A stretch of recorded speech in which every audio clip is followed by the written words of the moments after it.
스텝 세미나 구강외과 케이스별 청구 사례 두 번째 시간입니다. 강의를 맡게 된 해운치과 원장 김두용입니다. 7월 10일 날 우리가 진료실에서 흔히 하는 구강외과 케이스별 청구 사례 첫 번째 시간을 했고요. 오늘은 흔히 하진 않지만 그래도 꼭 알아야 될 것들을 모아서 두 번째 시간을 갖도록 하겠습니다. 오늘은 이렇게 구강 내 소염술부터 잘하진 않지만 구강 내 외 열상 봉합에 대해서도 알아보도록 하겠습니다. 오늘 자료화면은 제가 요즘 잘 쓰고 있는 원클릭입니다. 요즘은 뭐 보험 공부를 열심히 하지 않아도 이렇게 원클릭을 통해서 이렇게 살짝 눌러보면 모든 것들을 다 가르쳐 주기 때문에 제가 아주 굉장히 요즘 즐겁게 쓰고 있습니다. 그리고 이제 그 자료 화면들은 원코디라는 프로그램에서 이제 원클릭 안에 들어있는 건데요. 원코디에서 뽑아서 이렇게 자료 화면을 만들어 보았습니다. 참고한 책은 치과 건강보험 가이드북입니다. 첫 번째 구강 내 소염술입니다. 구강 내 소염술은 가, 나, 다, 라로 나뉘어져 있는데요. 오늘은 가, 나를 치과에서 주로 많이 하기 때문에 가, 나에 대해서만 보겠습니다. 원코디에서 보시면 이렇게 환자들한테 설명할 수 있도록 편안한 여러 가지 그림들을 제공해 주고 있는데요. 이렇게 농이 꽉 차서 바깥으로 나오지 못할 때 절개를 통해서 배농을 시키고 그다음에 필요하다면 튜브를 넣어서 이제 꾸며줘 가지고 계속적인 배농이 이루어질 수 있도록 하는 것. 이것이 바로 구강 내 소염술이죠. 만약에 저거를 이제 익스플로러를 콕 찍어서 이게 짜는 경우도 있을 수 있는데요. 그런 경우는 이제 구강 내 소염술을 청구할 수가 없겠죠. 그런 경우는 뭐 기본 진료만 청구할 수 있을 것 같습니다. 이렇게 구강 내 소염술을 하면서 이렇게 블레이드도 쓰고 하는 경우에 우리가 마취를 안 하면 안 되겠죠. 그래서 마취는 꼭 이제 같이 청구가 이루어져야 되고요. 그리고 수술 후 처치도 같이 이루어져야 됩니다. 이렇게 IND 구강 내 소염술은 절개 및 배농을 얘기하는 것이고요. 이때는 상병명의 그 적용이 중요한데요. 만약에 이제 급성 치주염이라든지 동이 없는 뭐 이런 식으로 상병명이 들어가줘야 되고요. 불가 상병명으로는 뭐 만성적으로 이렇게 늘 있었다거나 동이 있다거나 할 경우에는 조정당하기 때문에 그 구강 내 소염술은 꼭 맞는 상병을 넣어줘야 되겠습니다. 그리고 암만 이렇게 절개해줬다 하더라도 정말 기적같이 다음날 딱 붙어서 오시는 분들도 계시잖아요. 그럴 때는 또 째줘야 되는 문제가 발생할 수 있겠죠. 만약에 그렇게 했다면, 실제로 했다면 다음날부터 다시 100% 산정이 가능합니다. 그리고 여러 부위가 농이 나오시는 분들이 계실 수도 있는데요. 뭐 그런 경우에는 최대 200%까지 첫 번째는 100, 두 번째부터는 50, 50에서 총 3부위까지는 인정이 됩니다. 구강 내 소염술을 원클릭해서 살짝 이렇게 마우스를 올려보시면 이렇게 친절하게 설명이 잘 되어 있습니다. 마취를 동반해야 되고 또 봉합사 선정도 가능하고 이런 것들이 철저하게 잘 이렇게 설명이 되어 있습니다. 그리고 발치와 구강 내 소염술 동시는 안 된다는 말도 잘 친절하게 써 있네요. 그렇게 딱 눌렀더니 저희 컴퓨터에는 제가 이제 봉합사를 누락을 했나 봅니다. 그래서 원클릭해서 친절하게 까먹지 않고 청구할 수 있도록 이렇게 봉합사 누락이 되었다는 것을 안내를 받았습니다. 그래가지고 다 넣었더니 이렇게 그 진료에 대한 행위료, 그 다음에 마취 행위료, 의약품 관리료, 마취제, 그 다음에 봉합사까지 청구가 잘 된 것을 확인할 수가 있겠습니다. 내용을 쭉 봤더니 이렇게 다필론 이렇게 해가지고 다 들어가 있네요. 잘. 그리고 2개 이상 했을 때는 어떻게 되는지까지도 잘 설명이 되어 있습니다. 2개를 넣었다면 이렇게 첫 번째 거는 1, 두 번째 거는 0.5로 조정되어 있죠. 이렇게 알아서 원클릭해서 다 조정을 해서 청구를 할 수 있도록 도와줍니다. 그리고 구강 내 소염수가 동시 시행하는 경우 만약에 구강 내 소염수가 근간치료, 응급근간치료, 치유치료 전부 다 이런 것들은 다 100대 100 청구 가능하시고 대신 이럴 경우에는 처치 버튼을 분리해서 넣어주시는 것이 좋겠죠. 물론 뭐 원클릭에서도 분리해서 넣어야지 그냥 한 번에 들어가시면 앞에 것들이 삭제되고 막 그런 것들이 있기 때문에 처치 버튼을 꼭 분리해서 넣어주시면 되겠습니다. 하지만 구강 내 소염수가 발치는 발치와를 통해서 배농이 된다고 보기 때문에 구강 내 소염수를 넣을 수는 없습니다. 치음판 절제술 보통 치아 나오는 거 좀 어려워할 때 애들이 막 치아 나올 때 아파할 때 마취해서 절제하기도 하는데요. 저도 옛날에 되게 많이 했던 것 같은데 요즘 애들은 자기 주관이 좀 뚜렷한지 엄마가 해 그래도 저 안 할래요 그러고 안 하는 애들이 굉장히 많이 늘어서 저도 청구 빈도는 많이 줄은 것 같습니다. 치음판 절제술을 이렇게 원클릭해서 쭉 클릭해 보면 구강당 1회네요. 그리고 발치와 동시에 산정은 안 되는 것이고 그리고 자세한 설명들이 쭉 나와 있습니다. 살펴보시게 되면 맹출 장애 시 맹출 돕기 위해서 상방의 치은판 제거한다거나 지체주의염으로 비대한 치은 절제를 한다거나 증식된 치은 식육 제거를 치아 우식 와동이라든지 파절된 치아 부분으로 생긴 것들을 제거할 때 이럴 때 그다음에 부분 맹출된 치아의 우식 치료를 위해서 약간 제거할 때 이럴 경우에는 치은판 절제술이 이루어지겠습니다. 네, 다음은 소대 성형술입니다. 소대 성형술은 이제 아이가 다이아스테마가 있다거나 그러면 저도 되게 많이 해 주는데요. 되게 간단한 수식이긴 하지만 애들이 많이 무서워하긴 하지만은 소대 성형술을 저도 이제 많이 하고 있습니다. 치관 이기가 이렇게 된다거나 아니면 성인이라 하더라도 이렇게 프레넘이 계속 잇몸을 당기는 경우가 당겨서 치은이 나빠지고 치은 퇴축이 일어날 거라고 예상되는 부위가 있다면 저는 성인에 한해서도 협순 소대 성형술을 많이 하고 있습니다. 이렇게 원코디에서는 수술 전후 결과에 대해서 설명해 주고 있는데요. 이런 원코디를 통해서 환자한테 설명해 주고 진료하시면 좀 더 빠르게 환자를 이해시키고 진료할 수 있겠습니다. 소대 성형술은 이제 두 가지로 나뉘죠. 협순 소대하고 그다음에 두 번째는 설소대, 혀에 대한 것이죠. 그리고 각 협순 소대, 설소대도 두 가지로 나누게 되는데 그냥 간단하게 일자로 인시전을 줘서 길게 꼬매줄 때가 그다음에 Z, 그다음에 VY 플라스티를 할 경우에는 복잡, 이렇게 간단과 복잡으로 나누어지게 되겠습니다. 아까도 말씀드렸듯이 성인이 이렇게 치은 퇴축이 예상된다거나 틀니에 걸린다거나 할 때 또 할 수 있기 때문에 나이 제한은 없습니다. 이것도 어린이만 하는 걸로 아시는 선생님들 많이 계신데요. 네, 그렇지 않습니다. 그리고 소대가 여러 개라면 각 소대마다 선정이 가능하고 그다음에 이거는 이제 꼬맸으니까 이제 또 실크가 청구 가능하겠네요. 협순 소대 간단을 이렇게 마우스를 살짝 원클릭 위에서 올려보시면 이렇게 설명이 나와 있습니다. 그 청구 내용을 보시면 협순 소대 행위료, 그다음 마취 행위료, 의약품 관리료, 그다음에 마취제, 이렇게 그다음에 봉합사 이렇게 들어가는데요. 이걸 제가 이제 자꾸 말씀드리는 거는 이런 것들을 그냥 쉽게 넘어가지 말고 하나하나씩 어떤 항목들이 청구되었나를 자꾸 눈에 익히시면 나중에 청구하는 것을 살펴볼 때 굉장히 전 도움이 되더라고요. 그래서 요즘은 잘 어떻게 청구가 되었나를 잘 살펴보고 있습니다. 아까는 간단히 살펴봤지만 이제 복잡으로 VY 플라스틱을 넣는다면 이렇게 또 설명이 나와주고요. 그다음에 여기에서 보시면 협순 소대 성형술 복잡으로 바뀌었네요. 이렇게 이제 내역이 바뀌어서 들어가지고 비용도 좀 많이 올라갔네요. 설소대, 아까 협순 소대 말고 이제 설소대 두 번째입니다. 설소대는 이것도 이제 원코디에서 아주 자세하게 설명 나와 있어서 저도 이제 보고 좀 신기했는데 이렇게 혀가 이렇게 내밀면 많이 못 나오는 경우인데 이런 경우에 이렇게 혀를 메롱해도 많이 못 나오겠죠. 이런 경우에 혀 안쪽을 잘라줘서 다시 이제 넓게 꼬매주면 혀가 많이 튀어나올 수 있다. 혀가 많이 튀어나오면 장점은 이렇게 발음도 이렇게 좋고 여러 가지 유리한 점이 많이 있을 것 같습니다. 설소대 간단입니다. 설소대 간단을 슬쩍 이렇게 올려보시면 이렇게 간단한 절제를 이루어진 경우에 한다고 되어 있고요. 근데 설소대는 간단과 복잡이 하다 보면은 이 간단한 게 있나 싶을 정도인데 혀를 가만히 붙잡고 있는 것 자체가 너무 복잡스러운데 어쨌거나 간단한 게 이렇게 큰 비용을 주는 것 같지는 않습니다. 다음은 치근단 절제술입니다.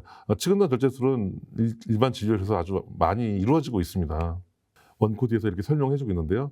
잇몸을 전부 다 절개했을 때와 부분적으로 이제 루나형으로 절개했을 때를 나누어서 설명을 잘 해주고 있네요. 그리고 이렇게 뿌리 끝을 잘라서 역충전해 주는 걸 치근단 절제술이라고 하죠.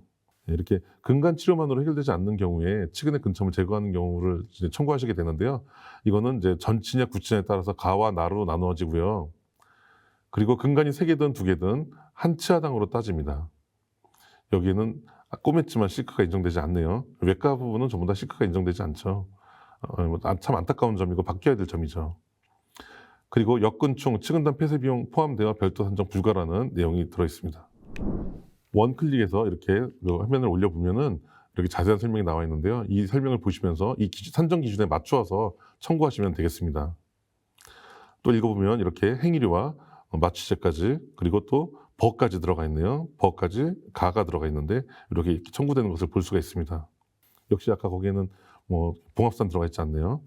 그다음 치근단 절제술과 동시 시행 시 근간 치료를 같이 했다 그러면 100대 100이고 그다음에 치근단 절제술을 하면서 안에 낭이 보여서 낭을 제거했다면 이거는 100대 50 정도로 보시면 되겠고 그다음에 측은단 절제술, 측은단 적출술, 자가골 이식은 100대 50대 50으로 나눠지겠습니다.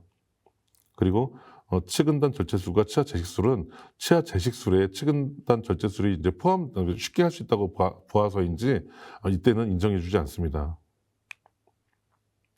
이런 경우에 이제 이건 좀 측은단 절제술 할 수 있는 상황은 아니지만 측은낭 때문에 제가 이 사진을 가져왔는데요. 이런 경우에 측은낭 적출술을 청구할 수 있을지 없을지에 대해서 약간 의견이 갈릴 것 같아서 가져왔습니다. 낭이 이렇게 생긴 것이 이렇게 보이긴 보이는데 이게 치관의 2분의 1 이상인지 아니면 그 정도는 아닌지 이런 것들을 이제 판단하셔야 되시거든요. 그래서 요런 것들을 청구를 측은단 적출술을 넣을지 말지 넣는다면 요즘 이런 것들은 이제 자료 제출을 많이 요구받기 때문에 자료들을 잘 가지고 계셔야 되시고 실제로 수술한 장면을 뭐 살짝 찍는다거나 해서 사진을 가지고 있는다거나 하는 것도 좋을 것 같습니다. 아니면 낭을 제거한 것들을 찍어 놓는다든지 내지는 조직 검사를 할 수도 있겠죠. 네, 이어서 측은낭 적출술을 보도록 하겠습니다. 측은낭 적출술 제가 아까 처음 시작할 때 말씀드렸는데 좀 핫하다고. 예. 저는 핫한지 몰랐는데요. 이제 들어보니까 측은낭 적출술이 요즘 청구가 많이 늘었다고 합니다. 그래서 측은낭이 많이 늘어나서인지 아니면 어려운 시술까지 요즘들 많이들 하셔가지고 좀 쉽진 않잖아요. 측은낭 적출하는 게. 뭐 그래서인지 어쨌거나 측은낭 적출술이 많이 이루어지고 있다고 합니다. 사진 보시면 그때 원코디에 나오는 화면입니다만 여기 보시면 가운데 전치부에 이렇게 측은 낭이 보이네요. 그래서 이 낭을 이제 수술을 해가지고 제거를 해드려야 되겠죠. 이런 경우에 측은낭 적출술을 하게 되는데요. 이런 것들은 이제 그 치관의 사이즈, 시스트의 사이즈에 따라서 가나 다라로 나뉩니다. 그래서 치관의 2분의 1 크기 이상은 돼야지 측은낭 적출술을 청구할 수가 있고요. 만약에 그냥 조그만 염증들은 청구가 되지 않기 때문에 잘 보시고 증빙을 어느 정도 준비하시고 청구를 하시는 게 좋을 것 같습니다.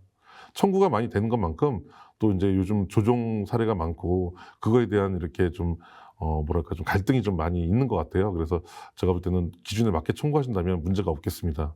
대신에 그 기준이 맞는지 안 맞는지를 심평원이 조정하는 것도 그들의 임무지만 또 우리가 또 재심, 이의 신청하는 것도 우리 권리고 또 그리고 그에 대해서 그분들이 만약에 자료 제출 요청하면 또 제출해야 되는 것도 우리의 의무이기 때문에 그런 것들에 대해서 서로 이렇게 잘 지켜가면서 청구를 하셨으면 좋겠습니다. 측은단 적출술을 이렇게 원클릭해서 살짝 눌러보면 이런 설명이 나오는데요.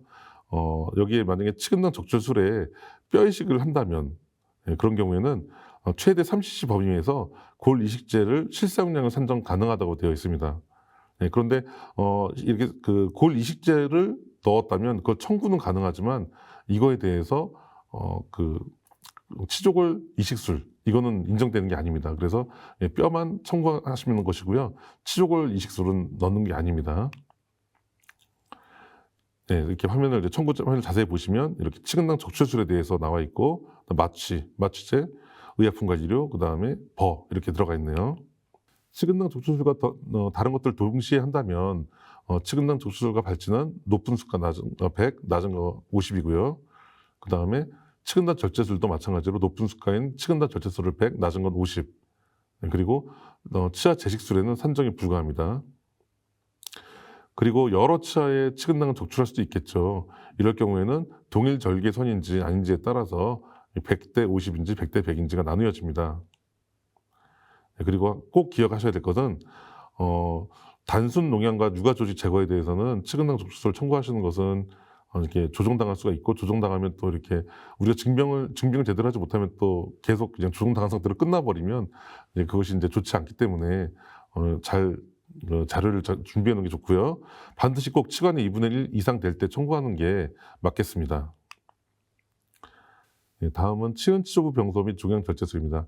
이게 좀 이름이 두 가지가 있는데요. 치은 치조부 병소, 치은과 치조부의 주변에 있는 것들 혹은 뭐 종양 절제하는 것에 대해서 청구하는 게 있는데요. 이거는 치은 치조부에 국한된 백색병소, 유두종, 치육종, 섬유종 등의 양성종양 제거할 때 그리고 플래비 티슈를 제거할 때 뭐 이럴 때 청구하는 것이고요. 상병명도 거기에 맞춰서 넣으시면 되겠습니다. 그리고 레이저 사용한다고 해서 이렇게 비급여를 한다거나 해서는 안 되겠죠. 원클릭해서 살짝 이렇게 마우스를 올려보면 이런 설명이 나옵니다. 그리고 상병명에 대해서도 잘 제시해주고 있네요. 붕업사도 산정 가능하고요. 그리고 청구 내용을 보면 행위료, 마취행위료, 그다음에 마취제, 의약품관리료, 그다음에 봉합사가 들어갔죠. 아까와 비슷하지만 구강 내 종양 적출술이 따로 또 있습니다. 이거는 혀나 구강저 위치가 바뀌었습니다. 혀나 구강저 등에 발생한 양성 종양, 유두종 등을 적출하는 경우인데요. 의과 코드라고 하는데 의과 코드 우리가 이제 보통 차 코드 같은 거 많이 쓰는데 이제 의과 코드 이제 자코드여서 마취 행위료는 청구가 불가능합니다. 이런 것들은 우리가 마취했음에도 행위료를 받지 못하는 건 참 어떻게든 개선됐으면 좋겠는데 어쨌거나 지금은 행위료는 빼고 의약품 관리료와 마취제만 청구가 가능합니다. 구강 내 종양 적출술은 가와 나로 나뉘어지는데요. 가는 양성 종양, 나는 유두종을 제거할 때입니다. 이렇게 원클릭에서 보면 치아종 등의 양성 종양 제거시 산정한다고 되어 있고 여기도 의과 코드라는 것에 대해서 설명이 되어 있습니다. 마취 앰플은 쓴 만큼 청구하시면 되겠습니다. 네, 이제 치아종 적출술 우리가 아까 오돈토마도 아까 이렇게 같이 청구할 수가 있는데요. 이 치아종은 여러 가지 항목으로 청구할 수 있도록 되어 있어서 요것만 제가 한번 따로 가져왔는데요. 이렇게 여러 개의 치아종이 생겨서 그걸 제거할 경우에 상하골 양성종양 절제술 또는 완전 매복지 발치술 또는 치근낭 적출술 등으로 이 세 가지 중에 하나를 청구하시게 되는데 이런 것들은 청구하시게 되면 대부분 이 셋 중에 하나를 청구하시게 되시면 대부분 이게 그 심평원에서 심사하는 건 아닌 것 같고요. 거의 대부분이 심사위원들한테 넘어가는 것 같습니다. 그럼 심사위원 선생님들이 보시고 이거를 이 기준에 맞는지 확인해서 이게 급여를 인정할지 말지에 대해서 정하는 것 같습니다. 정하는 기준은요. 병소의 크기나 위치, 그다음에 중요한 해부학적 구조물들이 있는지에 따라서 그 난이도를 산정해서 심사위원들이 평가하시기 때문에 이거는 심평원을 그 경유해서 심사위원한테 거의 가기 때문에 결국 자료 제출을 요청받을 수가 이제 확률이 굉장히 높아지겠죠. 그렇기 때문에 뭐 CT를 찍었다면 CT라든지 뭐 방사선 사진, 그다음에 임상 사진이라든지 차팅을 꼼꼼히 해서 자료 요청을 제출받았다면 성실하게 제출하는 것이 좋겠습니다. 제일 많이 하는 외과적 술식일지 모르겠는데요. 수스루 처치입니다. 수스루 처치는 여러 가지 종류로 나누어지는데 일단 단순 처치를 우리가 주로 많이 하게 되는데요. 단순 처치는 발치 및 뭐 외과 수술 후에 드레싱할 때 되는 것이고요. 그리고 단순 그 수스루 처치와 치료 후 처치가 있잖아요. 그거는 동시에 그 같은 부위에 선정은 안 되고 최소한 3-4개 정도 치아가 떨어져 있을 때 청구가 되기 때문에 그 치주 후 처치하고 약간 떨어져 있을 때만 청구 가능하겠습니다. 그리고 수술 후 처치 중에 이제 후출혈 처치가 있는데요. 만약에 환자가 너무 피가 나서 다시 되돌아와서 이렇게 뭐 처치를 하게 된다면 이거에 대해서는 단순 처치가 아니라 후출혈 처치를 청구하시면 되겠습니다. 수술 후 처치를 원클릭해서 살짝 마우스를 올려보면 또 이렇게 나와 있는데요. 간단한 것들 뭐 이렇게 되어 있고 그다음에 수술 후 처치는 보통 일반적으로 2-3회 정도, 저도 한 2회 정도는 청구하는 것 같습니다. 뭐 발치하고 다음날 오시고 또 실밥 풀 때 오시고 이렇게 청구하게 되고요. 그리고 난발치나 매복치 발치했다면 이때는 수술 후 처치가 꼭 있어야 된다는 것. 그리고 치료 후 처치하고는 좀 동시에 시행한 경우에는 한종만 인정이 되는데 더 비싼 수가인 것을 청구하시면 되겠죠. 후출혈 처치 한번 다시 보시면 후출혈 처치는 어떤 내용이 있냐면 수술 후 출혈이 멈추지가 않아서 지혈을 한 경우에 산정한다고 되어 있습니다. 이렇게 청구가 되는데요. 수술 후 처치 중에 후출혈 처치도 있다는 점 잊지 마시고 청구하시면 되겠습니다. 다음은 구강 내 열상 봉합술입니다. 구강 내 열상이 생겨서 우리가 꼬맬 일이 흔치는 않지만 이렇게 뭐 이렇게 응급실에 있다 보면은 이렇게 많이 꼬매기도 하고 그렇게 되는데요. 사진만 봐도 아프겠죠. 원코드에 있는 사진인데요. 굉장히 무섭게 사진이 나와 있습니다. 혀를 아주 세게 씹으셨나 봐요. 그래가지고 이렇게 혀가 만약 찢어졌다면 이렇게 꼬매드려야 되겠죠. 꼬맬 때는 구강 내 열상 봉합술입니다. 외상으로 인한 구강 내 열상이나 점막의 손상으로 인해 출혈이 계속되는 경우 시행하는 것이고요. 이때는 길이가 만약에 여러 부위가 상처가 났다 하더라도 길이를 통해서 청구하게 되는데요. 일단 가와 나로 나누어지고 가는 치은, 구강 전정, 협부, 그리고 나는 혀, 구강저, 구개부로 나눠져 있는데요. 가와 나를 나누고 2.5cm 이하인지 초과인지에 따라서 맞는 것을 찾아서 청구하시면 되겠습니다. 원클릭 화면에 보시면 거기 살짝 클릭해 보시면 이렇게 구강 내 뭐 2.5cm 이하 초과 이런 식으로 나눠져 있습니다. 그거에 대해서 맞는 것을 눌러서 청구하시면 되겠습니다.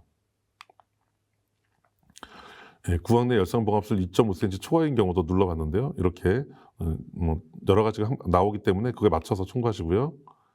예, 다음은 구강의 열상봉합술입니다. 구강의 열상봉합술은 이제 우리가 또 많이 하진 않는 또 케이스가 되겠지만, 그렇지만 이렇게 입술과 연관돼서 쭉 찢어졌다면, 만약에 진료실에서 찢어졌다면, 아니면 뭐 우리 가족 중에 누군가가 찢어져서 급하게 꾸며야 되는데 뭐 이렇게 병원에 갈 수 없는 상황이 된다거나 하면 직접 꾸미실 수도 있겠죠. 예, 그렇다면 그러면은 이제 우리가 구강의 열상봉합술을 할 수가 있겠는데요. 이렇게 이런 것들은 의과 항목 코드로 되어 있습니다. 그래서 마취제 의약품 관리료만 청구하시고 마취 행위료는 청구가 안 되기 때문에 마취를 했다 하더라도 행위료는 청구가 안 되십니다. 예, 봉합사는 우리가 등록한 재료에 따라서 그 등록한 재료를 청구하시면 되겠고요. 우리가 보통 안면 또는 경부에 구강의 열상봉합술을 청구하시게 되는데, 여기는 이제 2.5cm가 아니고 1.5cm로 나누어서 세 가지가 있기 때문에 이 세 가지 중에 하나를 선택해서 청구하시면 되겠습니다.